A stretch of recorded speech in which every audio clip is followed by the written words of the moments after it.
जिसे याद करते हुए वो हिम्मत करके उठने की कोशिश करने लगती है, लेकिन उठ नहीं पाती। उसी वक्त वो फ्लेम अपनी ताकत बढ़ाकर सी हाओ को फिर से पीछे कर देती है। तो सी हाओ अपनी स्पिरिचुअल पावर से अटैक करता है, लेकिन वो फ्लेम उसे और पीछे कर देती है। तभी सेकंड बॉडी की भी आंख बंद हो जाती है, जिसे देखकर सी हाओ कहता है कि तुम ऐसे नहीं मर सकती। अब इन सब की वजह से सी हाओ को बहुत गुस्सा आ गया था और उसका वो एम्परर वाला आर्मर एक्टिवेट हो जाता है, जहाँ उसके वो ब्लू विंग्स भी खुल जाते हैं। जिसके बाद सी हाओ सीधा उस बैरियर की तरफ बढ़ता है और उस बैरियर को तोड़ते हुए सेकंड बॉडी को उससे बाहर निकाल लेता है। जिसके बाद वो सोचता है कि इस आर्मर की ताकत बहुत गजब की है, क्योंकि ये आर्मर उस फ्लेम की ज्यादातर पावर को एब्जॉर्ब करके मुझे प्रोटेक्ट कर रहा है। अब सी हाओ वो आर्मर सेकंड बॉडी को पहना देता है ताकि वो उसे प्रोटेक्ट कर सके। इसके बाद सी हाओ अपनी स्पिरिचुअल पावर से सेकंड बॉडी की सोल को स्नेक के मुंह से बाहर निकाल देता है। अब वो सोल आर्मर की वजह से ताकतवर हो गई थी, इसलिए वो स्नेक पर अटैक करके उसे खत्म कर देती है। जिसे देखकर वो ग्रीन फ्लेम अपने क्लोन बना देती है ताकि वो सी हाओ और सेकंड बॉडी पर अटैक कर सके। तो ये जान के सी हाओ अपने स्पिरिचुअल बर्ड और सेकंड बॉडी अपने स्पिरिचुअल ड्रैगन को एक्टिवेट कर लेते हैं। जिसके बाद वो दोनों एक साथ उन सभी फ्लेम को खत्म करते हुए उस ग्रीन फ्लेम पर अटैक करते हैं,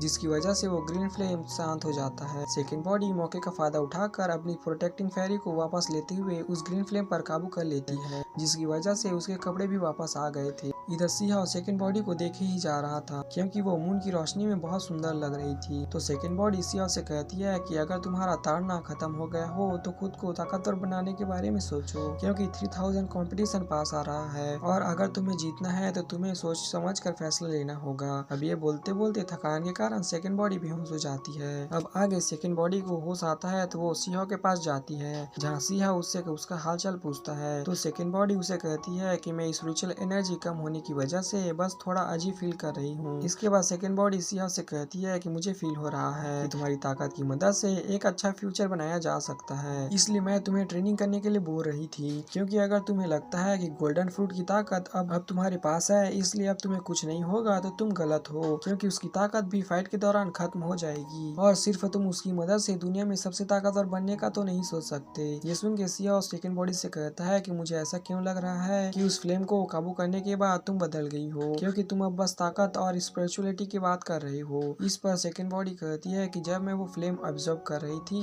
तब मुझे एहसास हुआ कि ये पूरा वर्ल्ड, इसकी सारी चीजें एक मोह माया है। हमें ताकतवर बनने के लिए धीरे धीरे इन सभी चीजों से अपनी अटैचमेंट खत्म करना होगा। ये सुन के सी हाओ कहता है कि तुम धीरे धीरे दुनिया से अटैचमेंट खत्म करके कल्टीवेशन करने का नया रास्ता चुन रही हो। इस पर सेकंड बॉडी कहती है कि हो सकता है तुम्हें समझ न आए या मैं तुम्हें समझा नहीं पा रही। असल में ये फ्लेम ट्रू इमोर्टल का छोड़ा हुआ एक सीड है जो हमें फ्यूचर में अकेले रहने में मदद करेगा। अब ये बोल के सेकंड बॉडी सी हाओ और अपनी पुरानी यादें याद करने लगती है, क्योंकि उसे लग रहा था कि धीरे धीरे ये सब खत्म हो जाएगा और जैसे जैसे वो ताकतवर बनेगी वो अकेली रह जाएगी। पर यह बात सी हाओ को अच्छी नहीं लगती, इसलिए वो बोलता है कि ऐसा जरूरी नहीं है। ताकत बढ़ाने के लिए सबसे अटैचमेंट को खत्म करना ही एकमात्र रास्ता नहीं है, और अगर ऐसा है भी तो जरूरी नहीं है कि मुझे अकेले ही रहना होगा, और अकेले रहने में ये बस फ्लेम मदद करेगी। इंसान चाहे तो एक पेड़ से भी बात कर सकता है, उससे भी अपना अकेलेपन दूर हो सकता है, जिसके कारण वो पेड़ ही उस इंसान का इमोर्टल सीड बन जाएगा। उसी वक्त सी हाओ पर लाइटनिंग होती है, जो देखकर उसे लगता है कि किसी ने उस पर अटैक किया है। तभी सेकंड बॉडी उसे बताती है कि मैंने सुना था कि एंशिएंट टाइम में अगर कोई कल्टीवेशन के रूल्स को तोड़ने की बात करता है तो उस पर लाइटनिंग स्ट्राइक होती है। ये सुन के सी हाओ कहता है कि ऐसा कुछ नहीं है,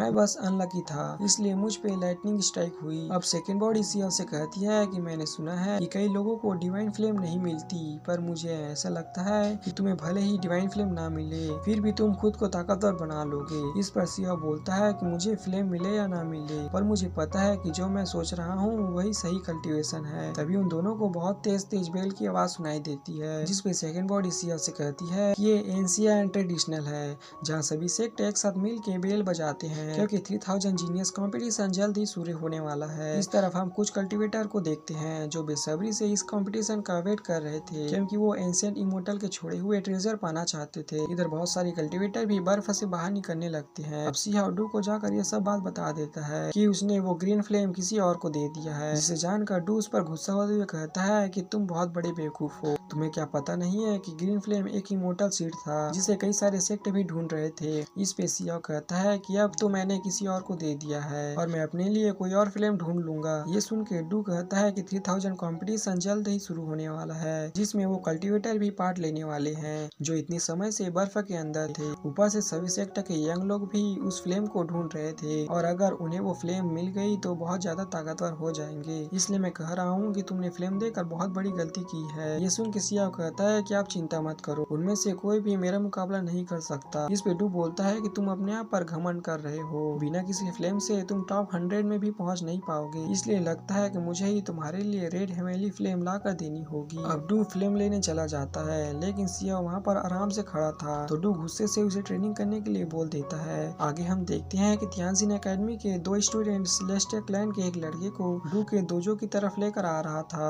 क्योंकि डू ने उन्हें पहले भूत बनकर डराया था और अब वो इस सेलेस्टियल क्लैन के लड़के की मदद से उसे सबक सिखाना चाहते थे। लेकिन तभी वो तीनों एक पहाड़ को अपने सामने उड़ता हुआ देखते हैं जो असल में सियाओ अपनी ट्रेनिंग करते हुए उठा रहा था। इधर सेलेस्टियल क्लैन का बंदा उन दोनों स्टूडेंट से पूछता है कि क्या तियानजिन एकेडमी के पहाड़ ऐसे ही उड़ते हैं। इस पे वो दोनों मना करते हैं। इसके बाद वो तीनों उस पहाड़ के पास जाने लगते हैं। तभी सियाओ का पहाड़ दूसरे पहाड़ से टकरा जाता है जिसकी वजह से सियाओ के पहाड़ के साथ नीचे आ जाता है। लेकिन वो तीनों सियाओ को नहीं देख पा रहे थे इसलिए उन्हें लगता है कि फिर से डू उन्हें भूत बनकर डरा रहा है। इसलिए वो दोनों स्टूडेंट बोलते हैं कि तुम्हारा खेल खत्म हुआ, हम सेलेस्टियल क्लैन के सीनियर को तुम्हें सबक सिखाने के लिए बुलाकर आए हैं। तो सेलेस्टियल क्लैन का नाम सुनते ही सियाओ गुस्से से वो पहाड़ को तोड़ते हुए एक पत्थर से अटैक करते हुए कहता है जाकर जितने भी सेलेस्टियल क्लैन के लोगों को बुलाना है बुला लो, मैं उन सभी को मार दूंगा। इस तरफ हम तियानजिन एकेडमी का रिलैक्सिंग एरिया देखते हैं जहाँ सेलेस्टियल क्लैन और तियानजिन एकेडमी के स्टूडेंट बैठे थे। तभी तियानजिन एकेडमी का एक स्टूडेंट सेलेस्टियल क्लैन के स्टूडेंट लीडर से पूछता है कि मैंने सुना है कि हुआंग नाम के बंदे ने सेलेस्टियल क्लैन को परेशान करके रखा है, क्या ये सच बात है। इस पर वो लीडर कहता है कि हमारा क्लैन हुआंग को जानता तो है पर उसने हमें परेशान नहीं कर रखा है, बल्कि मैंने तो अपने सीनियर से सुना है कि वो एक बार हमारे एल्डर से अपनी जान की भीख मांग रहा था। ये सुन के सेकंड बॉडी उस लीडर से बोलती है पर मैंने तो सुना है सेलेस्टियल क्लैन ने उसे धोखा देकर उसकी टेक्निक छीनने की कोशिश की थी। इस पर वो लीडर कहता है कि ऐसा कुछ नहीं है, ये सब हमारे क्लैन को बदनाम करने की साजिश है, हुआंग तो हमारे क्लैन के सामने कुछ नहीं है। ये सुन के सेकंड बॉडी बोलती है कि मुझे तो तुम फेकू लगते हो। ये सुन के सेकंड बॉडी बोलती है कि पर मुझे तो फेंगवू ने बताया था कि हुआंग ने सीक्रेट रिलीम में मिंगजी को जान से मार दिया था। इस पे वो लीडर कुछ नहीं बोल पाता पर उसे गुस्सा आ रहा था। तभी वहाँ वो दोनों स्टूडेंट और वो सेलेस्टियल वाला बंदा भागते हुए आते हैं जिसके बाद वो सेलेस्टियल क्लैन का बंदा लीडर को कहता है कि अभी हमने एक लड़के को देखा था जो सेलेस्टियल क्लैन के लोगों को पीटने की धमकी दे रहा था।